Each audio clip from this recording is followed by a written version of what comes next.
Welcome to YouTuber मौसी की कहानियाँ।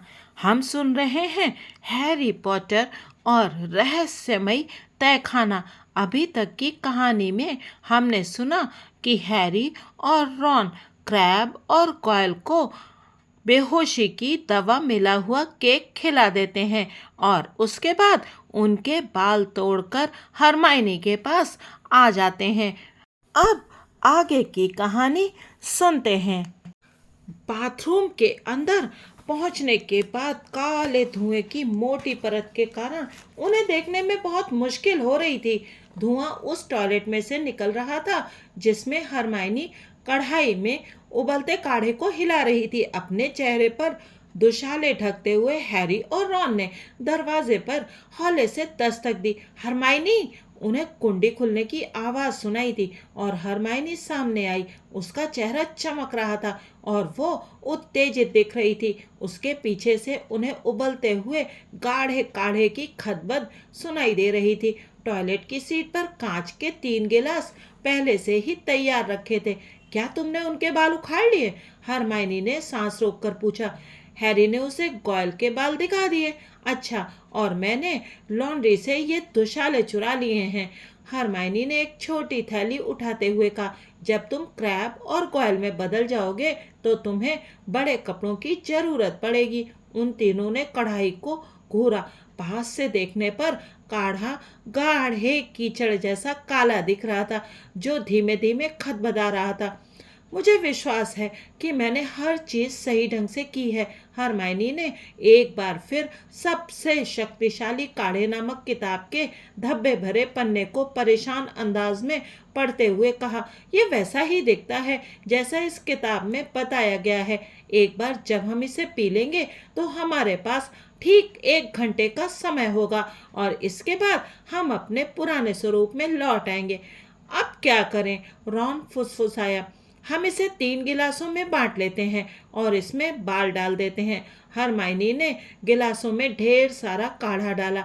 फिर कांपते हाथों से उसने मिलीसेंट बुलस्टोट का बाल बोतल से बाहर निकाला और पहले गिलास में डाल दिया। काढ़ा उबलती केतली की तरह तेजी से हिस्स की आवाज करने लगा और उसमें झाग उठने लगा। एक पल बाद उसका रंग पूरी तरह पीला हो गया। आह! मिलीसेंट बुलस्टोट का अर्थ! रॉन नफरत से गिलास को घूरते हुए बोला। शर्त लगा लो, इसका स्वाद भयानक होगा। हरमाइनी ने उनसे कहा। जो बाल तुम लाए हो अब उन्हें अपने अपने गिलास में मिला लो। हैरी ने बीच वाले गिलास में गॉयल का बाल डाला और रॉन ने आखिरी गिलास में क्रैब का। दोनों ही गिलासों में हिस्स की आवाज के साथ झाग उठा। इसके बाद ग्वाल के बाल वाला काढ़ा खाकी रंग का हो गया और क्रैब के बाल वाला गहरे काले भूरे रंग का। जब रॉन और हरमाइनी अपने अपने गिलासों की तरफ बढ़े तो हैरी बोला, थोड़ा ठहरो, बेहतर होगा कि हम काढ़ा यहाँ ना पिए। जब हम क्रैब और गॉयल में बदल जाएंगे तो हमारे कपड़े छोटे पड़ जाएंगे और मिलीसेंट बुलस्टोट भी कोई नन्ही परी नहीं है। तुम्हारे दिमाग में बहुत अच्छा विचार आया। रॉन ने दरवाजे की सांकल खोलते हुए कहा। हम लोग अलग अलग टॉयलेट में चले जाते हैं। गिलास से भेस बदल काढ़े की एक बूंद न छलके इस बात का ख्याल रखते हुए हैरी बीच वाले टॉयलेट में घुस गया। उसने पूछा, तैयार? तैयार! रॉन और हरमाइनी की आवाजें आईं। 1 2 3। अपनी नाक दबाकर हैरी ने काढ़े को 2 बड़े घूंटों में गटक लिया। इसका स्वाद ज्यादा पकी हुई पत्ता गोभी जैसा था। तत्काल उसके पेट में मरोड़ें उठने लगी जैसे उसने जिंदा सांप निगल लिया हो। वो दोहरा हो गया और उसे लगा जैसे उसे उल्टी होने वाली हो। फिर उसे ऐसा लगा जैसे उसका पेट जल रहा हो। जलन का ये एहसास तेजी से उसके पेट से लेकर हाथ पैर की उंगलियों तक फैल गया। इसके बाद उसे लगा जैसे उसका शरीर पिघल रहा हो। वो अपने हाथों पैरों पर गिर गया। अगले ही क्षण जैसे उसके शरीर की पूरी चमड़ी गर्म मोम की तरह उबलने लगी। फिर उसके देखते ही देखते उसके हाथ लंबे होने लगे, उंगलियां मोटी होने लगी, नाखून चौड़े होने लगे और पोर पोर नट बोल्ट की तरह फूलने लगे। कंधे फैलते समय उसे बहुत दर्द हुआ। इसके अलावा अपने माथे पर होने वाले चुभन के एहसास से उसे पता चला कि उसके बाल उसकी भौंहों की तरफ लटक रहे थे। जब उसका सीना किसी ढोल की तरह फूल गया तो इस वजह से उसके कपड़े फट गए। उसके पैरों में बहुत तेज दर्द हो रहा था क्योंकि उसके जूते ग्वाल के पैरों से पूरे 4 नंबर छोटे थे। जितने अचानक ये शुरू हुआ था उतने ही अचानक सब कुछ खत्म हो गया। हैरी पत्थर के ठंडे फर्श पर मुंह के बल पड़ा हुआ था। आखिरी टॉयलेट में उसे मीना की उदास बड़बड़ाहट सुनाई दे रही थी। उसने अपने जूते बहुत मुश्किल से उतार कर दूर फेंके और खड़ा हो गया। उसने सोचा, अच्छा तो ग्वाल बनने के बाद इस तरह का एहसास होता है। कांपते हुए बड़े हाथों से उसने अपने पुराने कपड़े उतारे जो अब उसके टखने से 1 फुट ऊपर झूल रहे थे। इसके बाद उसने हरमानी के लाए बड़े कपड़े पहने और ग्वाल के नाव जैसे जूतों के फीते बांधे। उसने अपनी आंखों में घुसे बाल निकालने के लिए हाथ बढ़ाया, परंतु उसका हाथ माथे के नीचे उभरने वाले बालों तक ही पहुंच पाया। तब जाकर उसे एहसास हुआ कि चश्मे की वजह से उसे हर चीज धुंधली दिख रही थी। जाहिर है ग्वाल को चश्मे की जरूरत नहीं थी। उसने चश्मा उतारा और पूछा, तुम दोनों ठीक हो? उसके मुंह से ग्वाल जैसी तीखी आवाज निकली। हाँ। दाई तरफ से क्रैब की भारी आवाज आई। हैरी ने अपने दरवाजे की चटखनी खोली और चटके हुए आईने के सामने खड़ा हो गया। ग्वाइल अपनी भावहीन गहरी आंखों से उसकी तरफ घूर रहा था। हैरी ने अपने कान खुजाए। ग्वाइल ने भी ऐसा ही किया। रॉन ने दरवाजा खोला। उन्होंने एक दूसरे को घूर कर देखा। रॉन और क्रैब में कोई फर्क नहीं दिख रहा था सिवाय इसके कि वो पीला और सदमे में लग रहा था। क्रैब की तरह रॉन के बाल भी गोलाई में कटे थे और उसकी बाहें भी लंबी और गोरिल्ले जैसी थीं। यकीन नहीं होता, रॉन ने आईने के पास आते हुए क्रैब की सपाट नाक को खुजाते हुए कहा। यकीन नहीं होता। बेहतर होगा कि हम चल दें, हैरी ने अपनी घड़ी ढीली करते हुए कहा, जो अब ग्वाल की मोटी कलाई में बुरी तरह चुभ रही थी। हमें यह भी पता लगाना है कि नाग शक्ति का हॉल कहाँ है। काश हमें कोई मिल जाए जिसके पीछे पीछे हम वहां पहुंच सकें। रॉन, जो हैरी की तरफ देख रहा था, बोला, तुम नहीं जानते कि ग्वाइल को कुछ सोचते देखना कितना अजीब है। उसने हरमाइनी का दरवाजा भड़बड़ाते हुए कहा, चलो अब हमें चलना चाहिए। एक ऊंचे सुर में निकली आवाज ने जवाब दिया, मुझे मुझे नहीं लगता कि मैं बाहर निकलूंगी। तुम लोग मेरे बिना चले जाओ। हरमाइनी, हम जानते हैं कि मेलिसेंट बुलस्टोड बदसूरत है। कोई भी ये नहीं जान पाएगा कि ये तुम हो। नहीं, सचमुच मुझे नहीं लगता कि मैं चल पाऊंगी। तुम दोनों जल्दी से चले जाओ। तुम अपना समय बर्बाद कर रहे हो। हैरी ने परेशानी से रॉन की तरफ देखा। अब तुम्हारे चेहरे पर ग्वाइल जैसा भाव आया है, रॉन ने कहा। जब भी कोई टीचर उससे कोई सवाल पूछता है तो वो हर बार इसी तरह देखता है। हैरी ने दरवाजे पर खड़े खड़े पूछा, हरमाइनी, तुम ठीक तो हो? ठीक हूँ, मैं ठीक हूँ, तुम लोग जाओ। हैरी ने अपनी घड़ी की तरफ देखा। उनके पास जो बेशकीमती 60 मिनट थे उनमें से 5 मिनट गुजर चुके थे। उसने हरमाइनी से कहा, हम तुमसे यहीं पर मिलेंगे, ठीक है? हैरी और रॉन ने बाथरूम का दरवाजा सावधानी से खोला ताकि ये तसल्ली कर सके कि रास्ता साफ है। इसके बाद वे चल पड़े। हैरी ने रॉन से बुदबुदा कर कहा, चलते समय अपने हाथ इस तरह मत झुलाओ। आह, क्रैब उन्हें इस तरह सीधे सख्त रखता है, ऐसे। हाँ, अब ठीक है। वे संगमरमर की सीढ़ियों से नीचे उतरे। अब उन्हें नाग शक्ति के किसी विद्यार्थी की तलाश थी जिसका पीछा करते हुए वे नाग शक्ति के हॉल में जा सकें, परंतु आसपास कोई नहीं दिख रहा था। हैरी बुदबुदाया, कोई सुझाव? नाग शक्ति के विद्यार्थी नाश्ते के लिए हमेशा वहां से आते हैं। रॉन ने तहखाने के प्रवेश द्वार की तरफ सिर हिलाकर इशारा किया। उसके मुंह से ये शब्द निकले ही थे कि उसी समय लंबे घुंघराले बालों वाली एक लड़की उस प्रवेश द्वार से बाहर निकली। रॉन उसके पास फुर्ती से पहुंचते हुए बोला, सुनिए, हमारे हॉल का रास्ता किधर से है? क्या? लड़की ने सख्ती से कहा, हमारे हॉल का? परंतु मैं तो चील घाट में हूँ। वो मुड़कर उन्हें शक भरी नजरों से देखती हुई दूर चली गई। हैरी और रॉन तेजी से पत्थर की सीढ़ियां उतरते हुए अंधेरे में आगे बढ़े। उनके कदमों की आवाज कुछ ज्यादा ही गूंज रही थी, क्योंकि क्रैब और क्वाइल के विशाल पैर फर्श पर तेजी से पड़ रहे थे। अब उन्हें लग रहा था कि ये काम उतना आसान नहीं रहेगा जितनी कि उन्हें उम्मीद थी। भूल भुलैया की तरह दिखते गलियारे खाली थे। वे स्कूल के अंदर गहराई में चलते चले गए। वे लगातार अपनी घड़ियां देखते जा रहे थे, ताकि उन्हें पता रहे कि उनके पास कितना समय बचा था। 15 मिनट बीत जाने के बाद जब वे बेचैन होने लगे, तो उन्हें अचानक सामने से किसी के आने की आवाज सुनाई दी। हाँ, रॉन ने रोमांचित स्वर में कहा, वहां पर नाग शक्ति का कोई विद्यार्थी है। वो आकृति बगल वाले कमरे से बाहर निकल रही थी। बहरहाल जब वे पास पहुंचे तो उनके दिल डूब गए। वो नाग शक्ति का विद्यार्थी नहीं, बल्कि पर्सी था। तुम यहाँ क्या कर रहे हो? रॉन ने आश्चर्य से कहा। पर्सी इस बात का पूरा मान गया। उसने सख्ती से कहा, तुम्हें इससे क्या मतलब है? तुम क्रैब हो ना, है ना?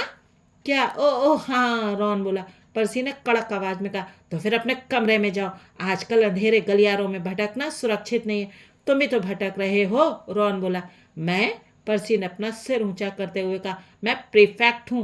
मुझ पर कौन हमला कर सकता है? अचानक हैरी और रॉन के पीछे से एक आवाज गूंजी। ड्रैको मैल्फॉय उनकी तरफ चला आ रहा था, और जीवन में पहली बार रॉन उसे देखकर खुश हुआ।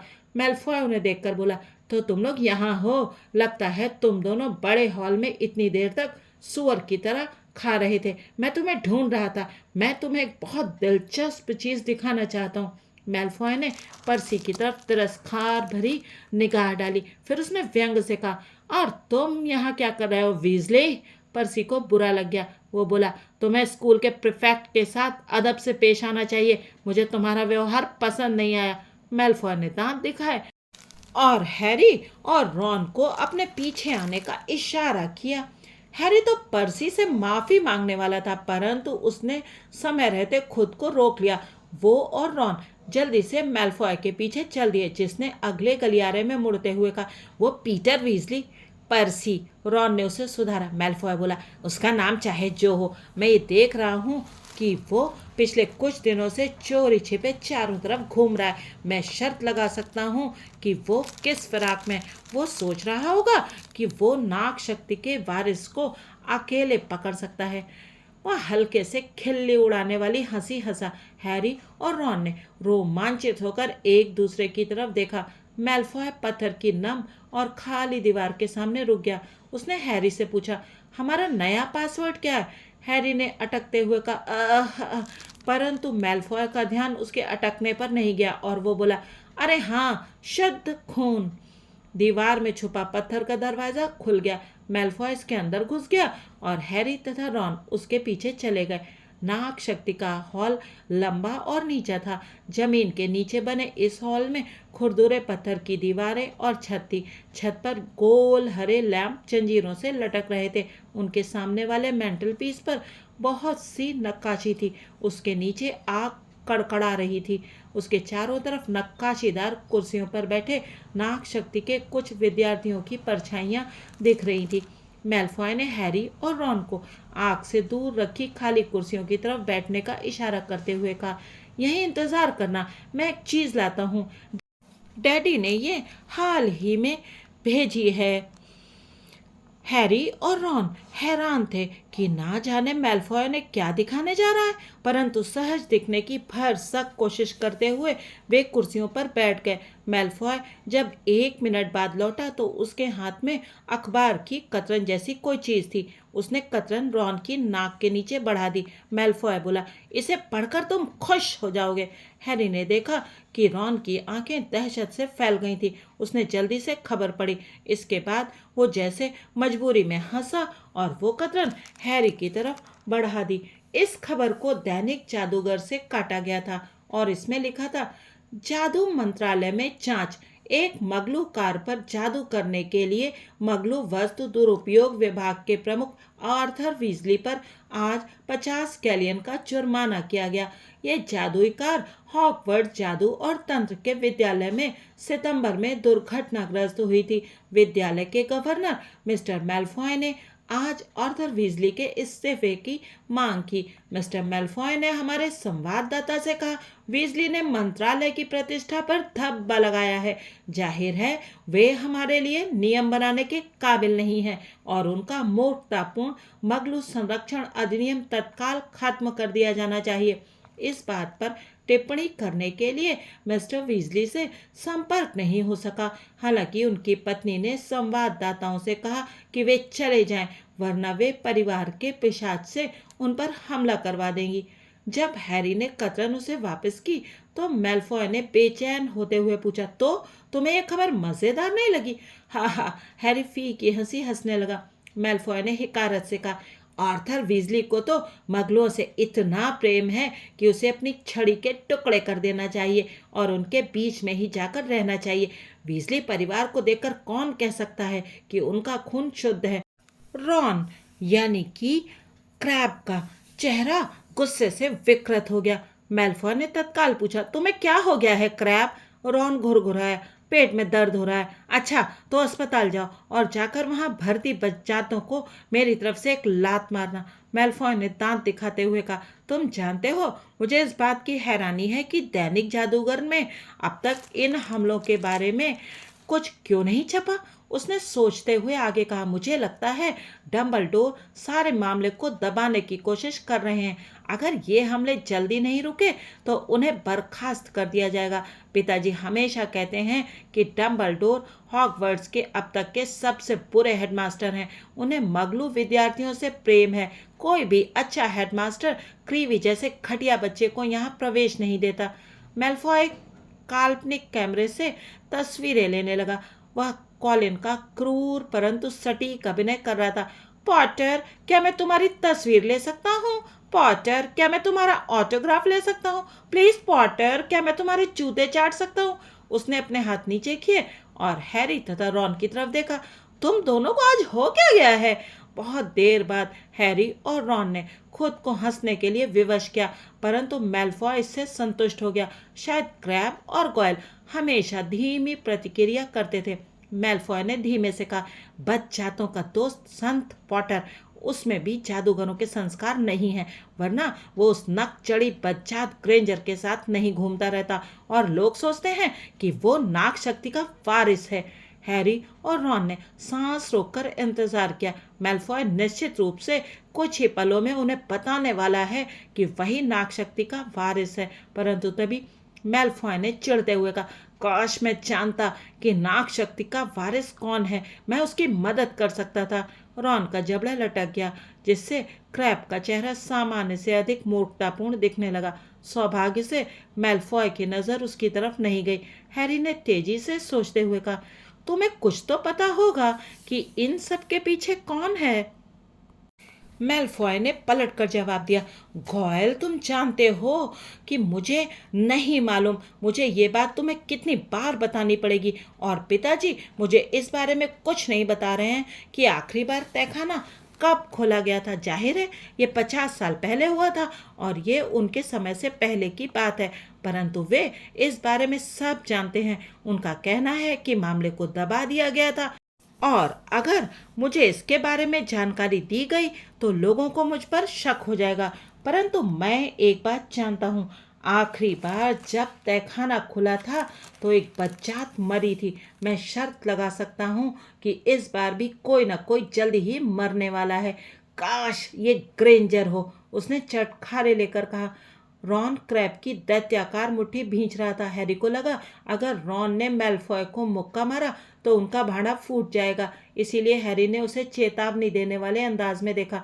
इसके बाद उसने मेलफॉय से पूछा, क्या तुम जानते हो कि पिछली बार जिसने तहखाना खोला था वो पकड़ा गया था या नहीं? मेलफॉय बोला, अरे हाँ, वो जो भी था उसे स्कूल से निकाल दिया गया था। वो शायद अब भी एज़्काबान में सड़ रहा होगा। एज़्काबान? हैरी ने आश्चर्यचकित होकर कहा। मेलफॉय ने उसकी तरफ हैरानी से देखते हुए कहा, एज़्काबान यानी जादूगरों की जेल। गोयल, सच्ची अगर तुम्हारी बुद्धि थोड़ी और कम हो जाए तो तुम पीछे की तरफ चलने लगोगे। वो अपनी कुर्सी पर बेचैनी से पहलू बदलते हुए बोला, पिताजी कहते हैं कि मैं अपने काम से काम रखूं और नाग शक्ति के वारिस को उसका काम करने दूं। वे कहते हैं कि स्कूल से बच्चात गंदगी की सफाई होनी चाहिए, परंतु वे नहीं चाहते कि मैं इस काम में मदद करूं। जाहिर है उनके पास भी इस समय बहुत सी उलझनें हैं। तुम्हें तो पता ही है, जादू मंत्रालय ने पिछले सप्ताह हमारी जागीर पर छापा मारा था। हैरी ने ग्वाइल के सपाट चेहरे पर चिंता के भाव लाने की कोशिश की। मेलफॉय ने आगे कहा, खुशकिस्मती से उन्हें ज्यादा कुछ नहीं मिला। पिताजी के पास काले जादू का बहुत सा कीमती सामान है, परंतु किस्मत से हमने ड्राइंग रूम के फर्श के नीचे अपना खुफिया तहखाना बना रखा है। अच्छा, रॉन बोला। मेलफॉय ने उसकी तरफ देखा भी, हैरी ने भी। रॉन लज्जित हो गया। उसके बाल लाल हो रहे थे, उसकी नाक भी धीमे धीमे लंबी हो रही थी। उनका 1 घंटे का समय अब खत्म हो चुका था। रॉन अब फिर से पुराने रूप में आ रहा था और जिस दहशत में उसने अचानक हैरी को देखा, उससे ये स्पष्ट हो गया कि हैरी भी अपने पुराने रूप में आ रहा था। वे दोनों उछलकर खड़े हो गए। मैं पेट दर्द की दवा लेकर आता हूँ, रॉन घुरघुराया। इसके बाद एक पल की देर किए बिना भी वे दोनों भागे। उन्होंने नाग शक्ति के लंबे हॉल को सरपट पार किया, पत्थर की दीवार से सरसराते हुए निकले और गलियारे में दौड़ लगा दी। वे ये उम्मीद कर रहे थे कि मेलफॉय को कुछ पता नहीं चला होगा। ग्वाइल के बड़े जूतों में हैरी को अपने पैर फिसलते महसूस हो रहे थे और जब उसका शरीर छोटा हो गया तो उसे अपने दुशाले को ऊपर करके पकड़ना पड़ा। वे अंधेरे प्रवेश द्वार में सीढ़ियों पर धड़धड़ाते हुए चढ़े।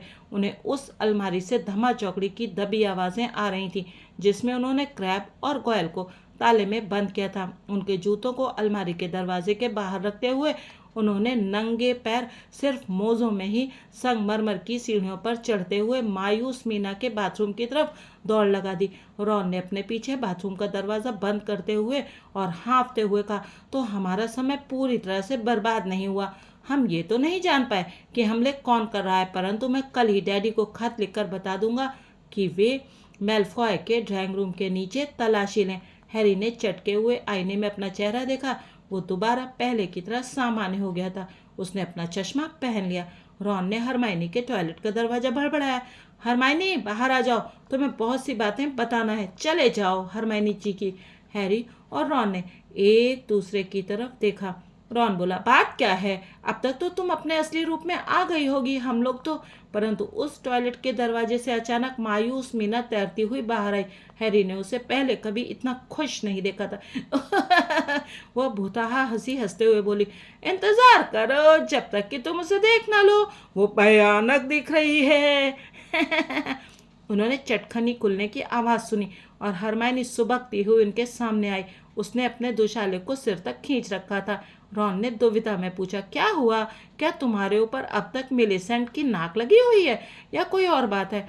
हरमाइनी ने अपने दुशाले को नीचे किया और रॉन बहुत चक्का होकर पीछे वाले सिंक में लुढ़क गया। हरमाइनी के पूरे चेहरे पर काले काले बाल थे। उसकी आंखें पीली हो गई थीं और उसके बालों के बीच से लंबे नुकीले कान बाहर झांक रहे थे। हरमाइनी चीखी, वो बिल्ली का बाल था। मिलीसेंट बुलस्टोट के पास बिल्ली होगी और भेष बदल काढ़े का प्रयोग जानवरों में बदलने के लिए नहीं किया जा सकता। ओह ओह, रॉन बोला। मीना खुश होते हुए बोली, लोग तुम्हारा बुरी तरह मजाक उड़ाएंगे। हैरी ने जल्दी से कहा, कोई बात नहीं है हरमाइनी, हम तुम्हें अस्पताल ले चलेंगे। मैडम पॉम्फ्री कभी ज्यादा सवाल नहीं पूछती हैं। हरमाइनी को टॉयलेट छोड़ने के लिए मनाने में उन्हें बहुत समय लगा। मायूस मीना ने खुशी की किलकारी के साथ उन्हें उनके रास्ते पर तेजी से भेजा। तब तक इंतजार करें जब तक कि सबको पता न चल जाए कि तुम्हारी पूंछ भी है। तो आज की कहानी को यहीं पर विश्राम देते हैं और हरमाइनी को हॉस्पिटल में छोड़ देते हैं। आगे जानेंगे कि अब उन तीनों के साथ क्या होता है और क्या बच्चात मगलू बच्चों पर हमले अभी भी जारी रहते हैं। क्या प्रोफेसर डंबलडोर कुछ करेंगे या नहीं, या यूं ही सभी मगलू लोगों पर हमले होते ही रहेंगे। आप बने रहिएगा यूट्यूबर मौसी की कहानियों के साथ और सुनते रहिएगा मज़ेदार कहानियाँ। अगर आपको जानना है कि जब हैरी पॉटर की फिल्म बन रही थी तो उसमें कौन सी मज़ेदार और ऐसी घटनाएं हुई थी जिनके बारे में शायद आप नहीं जानते होंगे। अगर आप ये सब जानना चाहते हैं तो आप देखिए मूवीज़ की सिनेमाबाजी चैनल। उस पर मैं आजकल बता रही हूँ ऐसी ही बहुत सारी बातें जिनमें कि आपको पता चलेगा कि हैरी पॉटर की मूवी बनते समय पर्दे के पीछे क्या क्या होता था। फिर मिलेंगे। Thanks for watching.